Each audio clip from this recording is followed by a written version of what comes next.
Hola, ¿cómo están, queridos alumnos? Vamos a observar ahora la gran teoría aristotélica, o mejor dicho, la gran propuesta de Aristóteles, que es el hilemorfismo. La palabra hilemorfismo viene de hile y morfé, ¿no? Hile es materia y morfé significa forma. La teoría esta de Aristóteles es la teoría de la materia y la forma. Básicamente nuestro autor dice que todas las cosas en la realidad tienen tanto materia como forma. La forma es el ser, básicamente. Es muy parecido al eidos platónico en el sentido de que es el ser de modo universal y abstracto. Mientras que la mientras que la materia es el principio de individuación. ¿Qué queremos decir? Sencillamente que las cosas existen, pero existen de un determinado modo, ¿no? Este determinado modo en el cual existe es lo que se llama materia. Ahora, Tomás de Aquino, por ejemplo, hace una apreciación acerca de esto en los principios de la naturaleza, diciendo que la materia se encuentra asignada por el ser, ¿no? Da como un giro en el vocabulario, que de esta manera decir que lo que nosotros observamos está existiendo formalmente, ¿no? Es un cambio terminológico que después podríamos observar un poco más en profundidad. Pero sin embargo nos quedamos por ahora con esto, ¿no? Acá hay cierta raíz, sin lugar a dudas, platónica en la consideración de la morfea, ¿no? Esa forma, por lo tanto, ese es el ser universal, que está en todos lados. Por ejemplo, es lo más parecido, como veíamos en otro video, a la sustancia segunda. Por ejemplo, cuando uno piensa la mesa, ¿no? La mesa, que puede darse en la realidad de muchas maneras. Este de muchas maneras es la materia, ¿no? Es la materia, es el gile. En otras palabras, es aquello de lo cual está compuesta la cosa, está formada la cosa, y así podemos decir que esta cosa, esta res, es determinada res, es determinada cosa. De esta manera, la mesa puede ser de plástico, puede ser de madera, no importa, mientras que siga siendo mesa, porque la materia, que es de aquello de lo cual está formado, por decirlo de alguna manera, está así determinando la forma de un modo individual, ¿no? Por eso decía Aristóteles, es un principio de individuación. Ustedes tienen que pensar esto como si fuera un gran balde de ladrillos de Legos, ¿no? Que uno está tirando al piso, ¿no? Todo eso es una potencialidad absoluta, porque puede ser lo que uno quiere que sea, ¿no? Podemos construir una casa, un auto, lo que sea. Entonces uno se queda ahí un poco perplejo diciendo, ¿qué hago? Bueno, esto esto va a ser un auto. Entonces yo pienso el auto. Y después con los Legos los voy construyendo. Y este auto que yo estoy pensando va tomando forma en la realidad a medida que yo voy apilando los bloquecitos. Y de esta manera, cuando llega a su finalidad mi acción y termina formando un auto, ese auto que estoy formando, por lo tanto, es materialmente el auto que yo estaba pensando, pero no lo es absolutamente. ¿Por qué les digo esto? Porque la idea de auto es tan abstracta que puede aplicarse inclusive al auto de Legos como al auto que está afuera estacionado en la esquina, ¿no? Y de esta manera no dejan de ser autos ambas cosas, sino que ambos son autos pero con diversa materia, porque la materia justamente los está diversificando. Y con materia no me refiero solamente al plástico de Legos o a la chapa del auto que estaba en la esquina, sino que me refiero a todo aquello que yo pueda percibir de modo concreto y que muestra que esta realidad es en sí misma una, ¿no? Así ese auto con Legos es uno en sí mismo, en el sentido de que no es otro auto de Legos, porque yo inclusive puedo hacer un segundo auto y puedo hasta copiar los colores, puedo copiar la ubicación de los bloques, puedo hacerlo, como se dice, idéntico, y sin embargo nunca lo va a hacer, nunca lo va a hacer. ¿Y esto por qué? Porque la materia no es la misma, no, es la misma la materia. Lo que pasa es que aquí lo que no encontramos que sea igual son los accidentes que pertenecen a la conjugación entre materia y forma. Que la materia y forma, de manera simultánea, podríamos decir, dan o generan, estoy usando palabras pedagógicas, ¿no? No es que lo hace así, pero generan la sustancia, ¿no? Y así la sustancia, con sus accidentes, demuestra ser una sola gracias a la materia y a la forma, en el sentido que les hablaba anteriormente, en que si yo inclusive hiciera dos autos de Legos, ¿no? iguales en el sentido de que uso los mismos colores, misma disposición de los ladrillos, aún así no van a ser iguales. ¿Pero por qué, profesor? Porque los accidentes de ambos son distintos. Por empezar, el accidente del lugar, dónde están posicionados en el piso. Acá, uno está acá, otro está allá. Quiere decir que no están en el mismo lugar. Lo cual, fíjense ustedes que materialmente hablando es imposible que dos cosas estén en el mismo lugar a la misma vez, ¿no? Es un principio de lógica. Entonces, accidentalmente no son la misma cosa. ¿Y a qué debemos este accidente? A la materia. A la materia. Porque Aristóteles considera esta forma como el ser. El ser del auto, como decíamos antes, puede ser de muchas maneras. Puede ser de plástico, puede ser de chapa, puede ser, no sé, de bronce, puede ser de lo que sea. De ladrillos, que es una escultura. Ahora, lo materialmente, lo que lo define al auto mismo, lo hace este auto, podríamos decir, es lo que el mismo Aristóteles llama principio de individuación, es la materia, ¿no? Esa materia, entonces, hace que esta cosa sea esta cosa.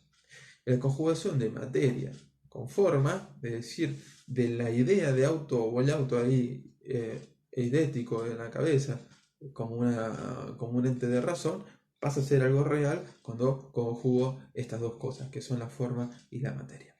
Sin embargo, aquí cabe sin lugar a dudas una aclaración, todo ente, por ser algo que existe, y por ser algo particular, dadas las circunstancias de quien lo piensa, que somos nosotros, todo ente está compuesto de materia y forma, ¿no? Y ustedes dicen, pero ¿cómo? ¿De vuelta materia y forma dentro de la misma forma?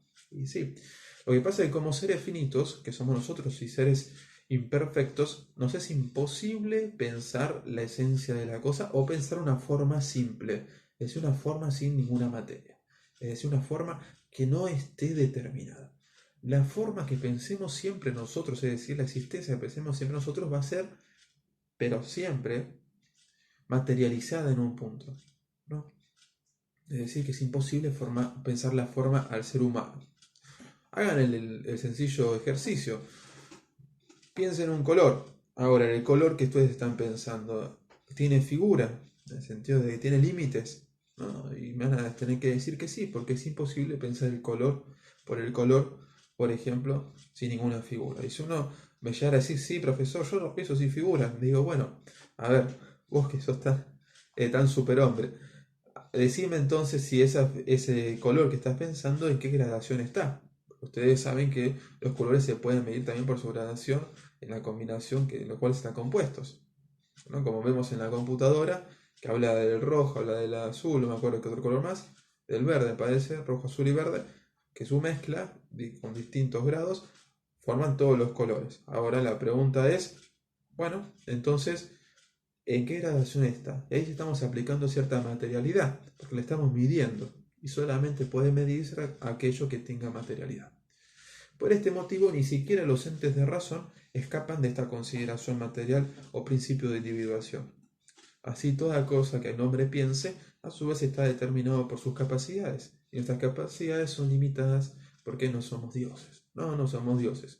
No podemos pensar las cosas en su esencia, solamente eso lo puede hacer nuestro Señor, ¿no? Dios. Entonces, nosotros nos quedamos así con los brazos cruzados, intentando superar esta dicotomía entre querer pensar una cosa de esta manera y no poder hacerla. Entonces uno se dice, pero profesor, entonces ¿para qué hablamos de forma? Y lo hacemos por un principio pedagógico, ¿no? Y a su vez, porque de otra manera sería imposible hablar de las cosas, como decíamos en otra ocasión, de modo abstracto y general. Es decir, la forma aquí es igual a la sustancia segunda que mencionábamos en el anterior video. Entonces, si no podemos hablar de la forma, no podemos hacer ciencia, no podemos hablar de la naturaleza humana, no podemos hablar de medicina, ni de economía, ni de nada, ¿no? Porque necesitamos justamente este principio universal que llamamos en esta ocasión morfé o forma. Así, el ilemorfismo se presenta como una teoría quizás no, vamos a decir, no posible en el sentido de que pueda separar ambos conceptos, sino en realidad necesaria para el uso de la razón sano y a su vez universal, ¿no? Porque la razón necesariamente abstrae cotidianamente lo hace todo el tiempo. La abstracción es propia del ser humano porque está dentro de la capacidad de la intelección, que es la inteligencia puesta en acto. Entonces, ¿qué hacemos nosotros? Nosotros estamos aquí es distinguirlo para poder de esta manera poder pensarlo aún mejor. Pero hay una complicación un poco más grave aquí. Aristóteles en un momento hablaba inclusive de una materia prima, ¿no? Entonces uno se pone a pensar, materia prima, ¿qué querrá decir eso? ¿No? Porque Tomás de Aquino inclusive lo llega a comentar de vuelta en ese libro llamado Los Principios de la Naturaleza, que es un opúsculo filosófico que escribe a uno de sus hermanos que le iba un poco mal en metafísica, entonces le escribe como pequeño resumen para que pueda tener a mano, ¿no? Un opúsculo para tener a mano, una obra sencilla, chica, todo aquello que importaba o todos los términos con su definición clara de metafísica. Entonces Tomás de Aquino escribe esto y allí comenta, la materia prima no existe. ¿Qué es la materia prima por empezar? Para Aristóteles la materia prima es la materia desprovista de forma. No es la materia por la materia, ¿no?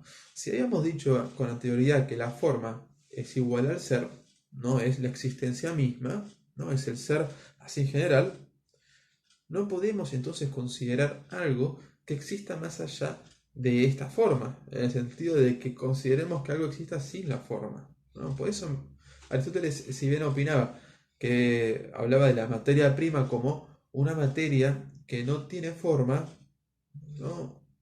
Tomás de Aquino hacía la crítica diciendo estás equivocado porque si no tiene forma no existe, ¿no? Porque si la forma es igual a la existencia y algo no posee forma, en otras palabras, no posee existencia, ¿no? Es como aquí hacer la convalidación de las palabras. Forma, existencia, igual la misma cosa. Entonces, si no tiene forma, no tiene existencia. Por lo tanto, la materia prima es imposible de pensar e imposible de existir. No existe directamente. Esto porque lo decía Tomás de Aquino y hacía una crítica sencilla, pero a su vez muy interesante. Esto lo hacía porque si consideráramos la existencia de la materia prima, ¿no? Estaríamos hablando aquí de dos principios que existen igualmente, y son la materia prima y la forma, ¿no? Y la materia prima, como decíamos antes, es esa capacidad perceptiva que nosotros podemos llegar a tener a partir de la manifestación sensible de las cosas, que es lo que llamamos materia, ¿no? De la materia y cómo están hechas las cosas. Así nosotros las podemos percibir. Y para Tomás de Aquino era imposible considerar que algo material existiese antes de lo que es puramente formal, lo que es puramente ser. ¿Por qué? Porque quien es puramente ser, aquí evidentemente es Dios. Entonces, ¿cómo puedo considerar la existencia de una cosa distinta a Dios? No se puede. Por eso, distinta a Dios en el sentido de que existe al mismo tiempo que Dios. No se puede. ¿Por qué? Dios es anterior a todas las cosas porque de Él vienen las cosas, Él las crea. Entonces no podemos considerar de esta manera la existencia de otros principios más allá de la forma como en primer lugar, ¿no? Bueno, nos vemos en otra ocasión. Hasta luego.